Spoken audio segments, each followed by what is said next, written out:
سب سے بہتر موت وہ ہے جو اسے شہادت کی موت مل جائے، ہم چھوڑ کر چلے جائیں، یہ نہیں ہو سکتا۔ حضرت بریر ابن حزیر کھڑے ہوئے کہتے اے امام عالی مقام، کیا ہم آپ کو چھوڑ کر چلے جائیں؟ ایسا نہیں ہو سکتا ہے، آپ چراغ ڈالیں، یہاں تک کہ ہمیں لاکھ کوششیں کریں کہ ہم آپ سے جدا ہو جائیں، ہم جدا نہیں ہو سکتے، ہم آپ کے ساتھ ہیں تو جینے مرنے کا وعدہ کیا رکھے ہوئے ہیں کہ اگر جیئیں گے تو آپ کے ساتھ جیئیں گے، اور جب تک ہمارے جسم میں جان ہے تاریخ دنیا پر یہ واضح کر دیں گے کہ کوئی تیر نہ آپ کو لگے گا، نہ آپ کے فرزندوں کو لگے گا، نہ آپ کے رشتہ داروں کو لگے گا، جب تک ہمارے ہاتھ میں قوت رہے گی، جب تک ہمارے بازو میں قوت رہے گی، پوری دنیا یہ تاریخ دیکھے گی کہ ہمارا مقابلہ بڑی فوج سے ضرور ہوگا لیکن ہرگز ایک تیر بھی آپ کو لگ نہیں سکتا، جب تک ہمارے بازو میں طاقت رہے گی ہم یہ تاریخ ضرور رقم کریں گے۔ چنانچہ امام عالی مقام کہتے ہیں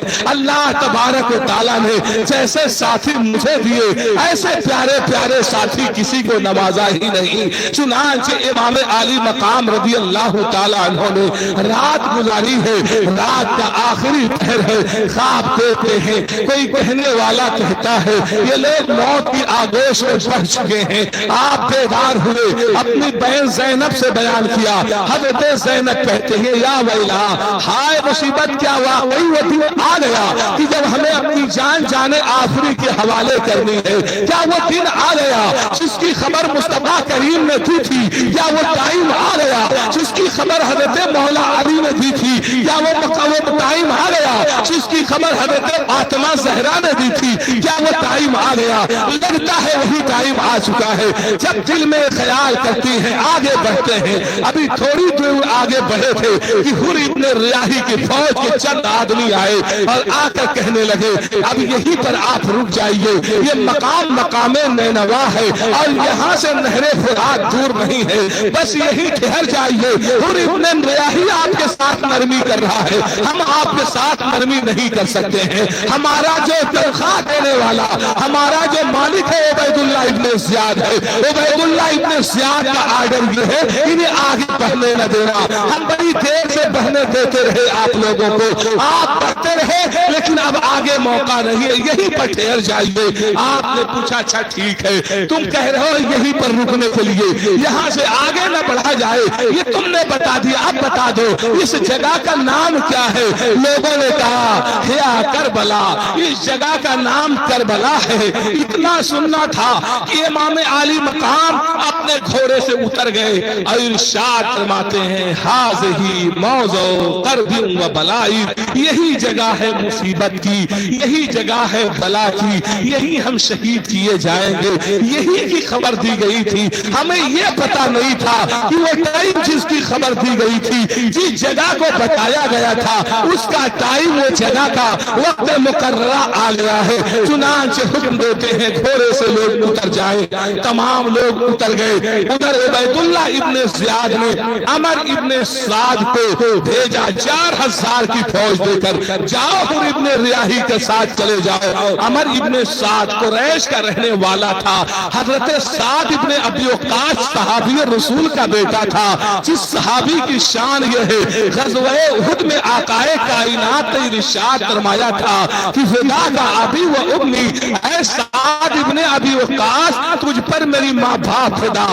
حضرت ابی وقاص وہ صحابی رسول ہیں جنہیں آقائے کائنات نے دنیا ہی میں جنت کی بشارت دی تھی۔ وہ سعد ابن ابی وقاص وہ صحابی رسول ہیں، جب قادسیہ کا علاقہ فتح کرتے ہیں آگے آپ کو بڑھنا ہے، سامنے دریا ہے، جب دریا کو آپ نے دیکھا تمام مسلمانوں سے کہتے ہیں اے لوگو ہم نبی کریم کا کلمہ پڑھنے والے ہیں۔ فوج کے کمانڈر تھے حضرت سعد ابن ابی وقاص، آپ کہتے ہیں ہم نے کہیں حکومت کرنے کا ہمارے دل میں کوئی جذبہ نہیں ہے، ہم آگے اس لیے بڑھ رہے ہیں تاکہ اسلام کا کلمہ پھیلایا جائے، اسلام کو عالم، اسلام کا پیغام عام کیا جائے، لوگوں کو رب کا پتہ دیا جائے، لوگوں کی گردنیں رب کی بارگاہ میں جھکائی جائے۔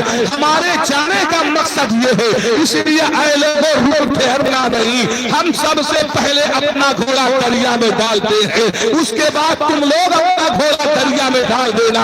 ادھر مدائن کے علاقے میں فوج کھڑی تھی، سامنے آپ کی یزدگرد کی فوج کھڑی تھی، سامنے وہ عظیم دریا تھا۔ حضرت سعد بن ابی وقاص رضی اللہ تعالیٰ عنہ نے اپنا گھوڑا سب سے پہلے دریا میں ڈالا تھا اور ارشاد فرمایا تھا، اے میرے ساتھیوں تم بھی اپنا ڈال دو۔ تاریخ مورخ لکھتا ہے جب یہ لوگ پانی پر اپنے گھوڑے دوڑا رہے تھے تو ان کے گھوڑوں کا پیر زمین میں پانی میں ڈوب نہیں رہا تھا، بلکہ ایسا لگ رہا تھا کہ یہ سڑک پر دوڑ رہے ہو۔ اسی کو دیکھ کر ڈاکٹر اقبال نے کہا تھا کہ دشت تو دشت ہے، دریا بھی نہ چھوڑے ہم نے، بحر ظلمات میں دوڑا دیے گھوڑے ہم نے۔ یہ سعد بن ابی وقاص جو کمانڈر تھے، اس لیے ان کا بیٹا بھی کمانڈر تھا، لیکن قربان جاؤ باپ جنتی ہے، دنیا ہی میں جنت کی بشارت دی گئی ہے، بیٹا جہنمی ہے، دنیا میں ہی ہلاکت کا کام کیا۔ نام عمر ابن سعد تھا، باپ کمانڈر تھا، اسی لیے بیٹے کو بھی کمانڈر بنایا گیا، لیکن دل دونوں کا الگ تھا۔ باپ سرکار کا شہدائی تھا، بیٹا مال اور دولت کا عاشق تھا۔ چنانچہ 4000 کی فوج لے کر یہی عمر ابن عاص یہی جا رہا تھا، کس لیے؟ مقابلہ کرنے کے لیے۔ لیکن عبید اللہ ابن زیاد نے کہا تم چلے جاؤ حر کی مدد کرنے کے لیے 4000 کی فوج لے کر۔ یہ جانتا تھا امام علی مقام کی عظمت کو، ان کی رفعت کو، کہ امام حسین کون ہے، ان سے لڑنا ہلاکت و تباہی ہے۔ عبید اللہ ابن زیاد سے کہنے لگا ارے وہ لوگ کتنے آ رہے ہوں گے؟ زیادہ سے زیادہ 50 ہوں گے، 100 ہوں گے۔ حر ابن ریاحی 1000 کی فوج لے کر گیا ہے، وہی کام پورا کر دے گا، مجھے جانے کی کیا ضرورت ہے، مجھے کیوں بھیجتے ہو؟ عبید اللہ ابن زیاد نے کہا اے عمر ابن سعد، اگر تجھے رائے کی حکومت چاہیے تو تجھے یہ کام کرنا ہوگا۔ جانتے ہیں ایران کے علاقے میں اس وقت یہ خبر پہنچی تھی کہ کچھ لوگوں نے بغاوت کر دی ہے۔ عمر ابن سعد 4000 کی فوج لے کر اس بغاوت کو کچلنے کے لیے جا رہا تھا، اور اسے پیغام ملا تھا کہ اگر تم نے بغاوت کو ختم کر دیا تو تم کو رائے کی حکومت دے دی جائے گی۔ رائے کی حکومت کا پروانہ لے کر 4000 کی فوج لے کر وہ ایران جا رہا تھا تاکہ وہاں پر جو بغاوت پھیلی ہوئی ہے اسے دبایا جائے، لیکن قسمت میں جو لکھا ہوتا ہے ہو کے وہی ہوتا ہے۔ اگر وہ وہاں گیا ہوتا تو کامیاب و کامرا لوٹتا، وہاں گیا ہوتا جو اس کے آدمی مارے جاتے وہ سب شہادت کی موت مرتے، لیکن اللہ اکبر کبیرہ اس کو جب پیغام دیا گیا، عمر ابن سعد نے کہا مجھے ایک دن سوچنے کا موقع دیا جائے، کیونکہ جس مہم پر تم بھیج رہے ہو یہاں تو بڑا مشکل کام ہے، کسی اور سے نہیں لڑنا ہے، نواسے مصطفیٰ سے لڑنا ہے، جس کے لیے آقا نے فرمایا من احب حسین فقد احبنی، جو حسین سے محبت کرتا ہے وہ مجھ سے محبت کرتا ہے، ومن احبنی فقد احب اللہ، اور جو مجھ سے محبت کرتا ہے وہ اللہ سے محبت کرتا ہے، ومن احب اللہ فلہ الجنہ، اور جو اللہ سے محبت کرتا ہے اس کا ٹھکانہ جنت ہے۔ اس نے باپ سے بھی روایتیں سنی تھی، صحابہ کرام سے سنی تھی، اس لیے عمر ابن سعد کہتا ہے مجھے ایک رات کا موقع دیا جائے، بڑی جگہ تم بھیج رہے ہو، دنیا کے کسی بھی ملک میں تم لڑنے کے لیے بھیج دیتے، تمہاری بات پر فوراً میں تیار ہو جاتا، بڑے بڑے دیو سے میں لڑ جاتا، لیکن اب جہاں تم بھیج رہے ہو مجھے غور کرنا ہوگا، مجھے سوچنا ہوگا۔ رات کو بستر پر آیا، سوچتا ہے کیا کروں، یا تو رائے کی حکومت کا پروانہ عبید اللہ ابن زیاد کو دے دوں اور سیدھا سلنڈر کر دوں کہ میں لڑنا ہی نہیں ہے، مجھے میں اپنے گھر جاتا ہوں، یا تو میں یہ کہہ کر کے چلا جاؤں، اور یا تو پھر لڑوں، اگر نہیں لڑوں گا تو پھر رائے کی حکومت کیسے ملے گی، وہاں کی گورنری کیسے ملے گی۔ سوچتا ہے، غور کرتا ہے، آخرکار کچھ لوگ غور کرتے ہیں تو بھلائی تک پہنچتے ہیں، لیکن وہ غور کرتا رہا۔ ابلیس نے اس کے ذہن میں ڈالا نہ جانے کب موت ہوگی، کب تو قبر میں جائے گا، کب میدان حشر آئے گا، کب مصطفیٰ کا رخ زیبا دیکھے گا، اور گناہ سے توبہ کا راستہ تو ہوتا ہی ہے، توبہ کر لینا۔ اس لیے چلو عمر ابن سعد نے متعین کیا کہ چلو حضرت امام حسین سے لڑائی کر لیتے ہیں۔ معاذ اللہ، اسی فکر پر وہ اپنا دل بٹھا دیا۔ صبح میں آ گیا اور آ کر کہنے لگا ٹھیک ہے میں مقابلہ کروں گا۔ اب وہ آ گیا کہاں پر؟ نینوا اور کوفہ کربلا کے میدان میں جب پہنچا، ابھی بھی وہ سوچ رہا ہے کسی طرح یہ لڑائی نہ ہو، کسی طرح امام حسین کی شہادت کا خون میرے دامن پہ، ان کا شہادت کا خون کا دھپا میرے دامن پہ نہ ہو، ورنہ رہتی دنیا تک میرا نام کوئی عزت سے نہیں لے گا، جو بھی لے گا بڑی ذلت کے ساتھ لے گا اور مجھ پر تان کرے گا، مجھ پر ہزاروں لعنتیں فرشتے بھی بھیجیں گے اور ملائکہ بھی بھیجیں گے اور جنات بھی بھیجیں گے، انسان بھی بھیجیں گے۔ اس لیے وہ آیا اور آنے کے بعد امام حسین سے ملا، کہنے لگا بتائیے آپ کیوں آئے تھے؟ امام حسین شہید کربلا کہتے ہیں ہم آئے نہیں تھے، ہم بلائے گئے تھے۔ ہم آئے کہاں ہیں؟ یہ 150 خطوط ہیں، یہ دیکھو محمد ابن اسعد کا خط دیکھ لو، یہ دیکھو تم قیس ابن اسعد کا خط دیکھ لو، یہ سب کوتوال ہیں یہاں کے، یہ سب دروغہ ہیں یہاں کے، یہ سب یہاں کے بڑے بڑے پوزیشن پر قائم ہیں، انہی کے تو خطوط ہم تک پہنچے تھے، ان کو تم پڑھ سکتے ہو، ان کو تم دیکھ سکتے ہو۔ عمر ابن سعد کہنے لگا لیکن اب ہم کیا کریں؟ یہ لوگ تو کہتے ہیں خط نہیں بھیجا تھا، آقا کائنات سرور دو عالم کے نواسے نے کہا تھا اے قیس ابن اسعد کھڑا ہو جا، ذرا بتا تو صحیح تو خط بھیجا تھا کہ نہیں بھیجا تھا؟ محمد ابن اسعد کھڑا ہو جا، بول تو نے بھیجا تھا کہ نہیں بھیجا تھا؟ بدیل کھڑا ہو جا، بول تو بھیجا تھا کہ نہیں بھیجا تھا؟ آخر تم لوگ کیوں نہیں جواب دیتے ہو؟ اب لڑنے کے لیے مجھی سے آ گئے ہو۔ عمر ابن تو اس وقت قیس ابن اسعد نے کہا تھا جب ہم نے بھیجا تھا تو معاملات سازگار تھے، اب معاملہ بدل گیا ہے، اگر آپ کے ساتھ آئیں گے تو ہماری بھی گردن کاٹی جائے گی، اس لیے ہمیں موت پیاری نہیں ہے، اس لیے ہم مجبور ہیں آپ کا ساتھ نہیں دے سکتے۔ امام عالی مقام رضی اللہ تعالیٰ عنہ نے عمر ابن سعد سے فرمایا جب یہاں کے جو بڑے بڑے لوگ تھے، بڑے بڑے عہدے پر تھے، انہوں نے جب اپنے خطوط بھیجے اور ان کے اندر یہ پیغام بھیجا بولو اگر ہم آ گئے ہیں تو ہم نے کیا غلط کیا ہے؟ ہم اپنے سے تو نہیں آئے ہیں، انہی لوگوں نے تو بلایا ہے۔ وہ کہنے لگا اچھا ٹھیک ہے پھر کرنا کیا ہے؟ آپ نے فرمایا کرنا کیا ہے؟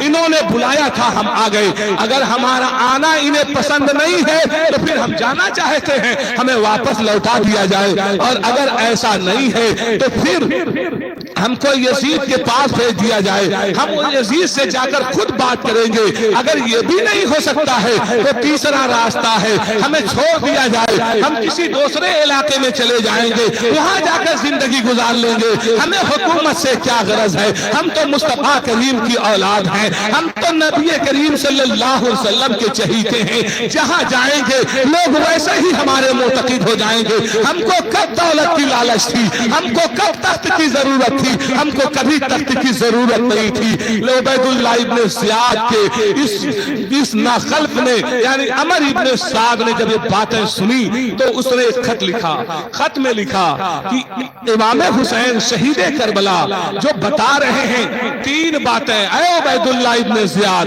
پہلی بات وہ کہتے ہیں کہ وہ مدینے سے آئے تھے، پسند نہیں ہے تو مدینہ جانے دیا جائے، یہ بھی بات بڑی سمجھ میں آنے والی ہے، اس میں کیا خرابی ہے؟ اچھا اگر یہ تمہیں سمجھ میں نہیں آتی تو دوسری بات تو ان کی بڑی صاف ہے، وہ یہ ہے کہ چھوڑ کر کسی بھی علاقے میں جا کر یہ رہ لیں گے، اگر تم یہ سمجھتے ہو کہ وہاں بھی تمہاری حکومت کے لیے نقصان ہے تو جو تیسری رائے ہے کہ ہمیں یزید کے پاس جانے دو، ہم یزید سے جا کر بات کریں گے، تو کم سے کم یہ تو سب سے بہتر رائے ہے، اس سے بہتر کیا ہو سکتا ہے؟ آخر لگتا ہے کہ لڑائی کا یہ شعلہ بند ہوا، لڑائی کا معاملہ نہیں ہوگا، اور میں یہ سمجھتا ہوں کہ یہ جو تیسری رائے ہے یہ بیسٹ اور بہتر رائے ہے، بلکہ چاہیے یہی کہ اسی پر صلح کر لی جائے اور امام حسین شہید کربلا کو ملک شام بھیج دیا جائے، اس بیچ میں ہم نہ لڑیں، تم نہ لڑو، زبردستی ہماری لڑائیاں